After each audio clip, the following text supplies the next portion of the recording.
పంచాయతీరాజ్ సదస్సుతో ప్రారంభిస్తున్నాం. ఎల్లుండి BC Jai Ho BC కార్యక్రమంతో ప్రారంభిస్తున్నాం. అదేవిధంగా 5వ తారీఖున మొదటి మీటింగ్ కనిగిరి కాన్స్టిట్యున్సీలో ఒంగోలు పార్లమెంట్లో ఈ కార్యక్రమాన్ని నిర్వహిస్తున్నాం 5వ తారీఖున. 6వ తారీఖున విజయవాడ పార్లమెంటు తిరువూరులో, అదే రోజు సాయంత్రం నరసాపురం పార్లమెంట్ ఆచంటలో జరపాలని చెప్పి నిర్ణయించాం.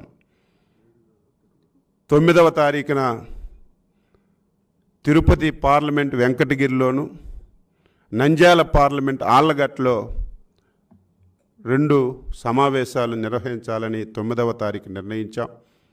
10వ తారీఖున విజయనగరం పార్లమెంటు బొబ్బిలి, కాకినాడ పార్లమెంటు తున్లో 2 సమావేశాలు పెట్టాలని నిర్ణయం చేశాం. అదేవిధంగా 18వ తారీఖున విశ్వవిఖ్యాత నట సార్వభౌముడు తెలుగుదేశం పార్టీ వ్యవస్థాపక అధ్యక్షులు శ్రీ నందమూరి తారక రామారావు గారి యొక్క వర్ధంతి కార్యక్రమాన్ని గుడివాడలో నిర్వహించాలని, మచిలీపట్నం పార్లమెంటు గుడివాడలో భారీ స్థాయిలో నిర్వహించాలని నిర్ణయించిన విషయాన్ని గుర్తు చేస్తున్నాను.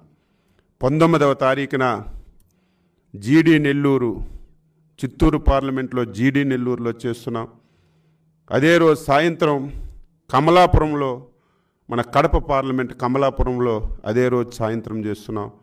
20వ తారీఖున అరకు పార్లమెంటు అరకు వ్యాలీ, అదేవిధంగా అమలాపురం పార్లమెంటు మండపేటలో 20వ తారీఖున చేస్తున్నాం.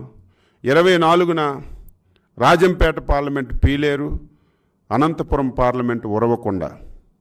25వ తారీఖున నెల్లూరు పార్లమెంట్ కొవ్వూరు అసెంబ్లీలో, కర్నూలు పార్లమెంట్ పత్తికొండ అసెంబ్లీలో 25వ తారీఖున, 27వ తారీఖున రాజమండ్రి పార్లమెంటు గోపాలపురం, గుంటూరు పార్లమెంటు పొన్నూరు, 28వ తారీఖున అనకాపల్లి పార్లమెంటు మాడుగుల, శ్రీకాకుళం పార్లమెంటు టెక్కలి, 29వ తారీఖున ఏలూరు పార్లమెంటు ఉంగుటూరు, బాపట్ల పార్లమెంటు చీరాలలో ఈ సమావేశాలు పెట్టాలని నిర్ణయం చేసిన విషయాన్ని మీ అందరికీ ఈ సందర్భంగా గుర్తు చేస్తున్నాను. ఈ 5వ తారీఖు నుంచి 29వ తారీఖు వరకు ఈ కార్యక్రమాలన్నీ భారీ స్థాయిలో జరుగుతాయని ఈ సందర్భంగా తెలియజేస్తూ, దీనికి ప్రజలందరూ సహకరించాలి. స్వచ్ఛందంగా ప్రతి ఒక్కరూ కులాలకు అతీతంగా, మలాతకు అతీతంగా, జాతులకు అతీతంగా, ప్రాంతాలకు అతీతంగా వాలంటరీగా వచ్చి ఈ సభని విజయవంతం చేయాలని చెప్పి రాష్ట్ర పార్టీ తరఫున ప్రతి ఒక్కరికి కోరుతూ అందరికీ నమస్కారం.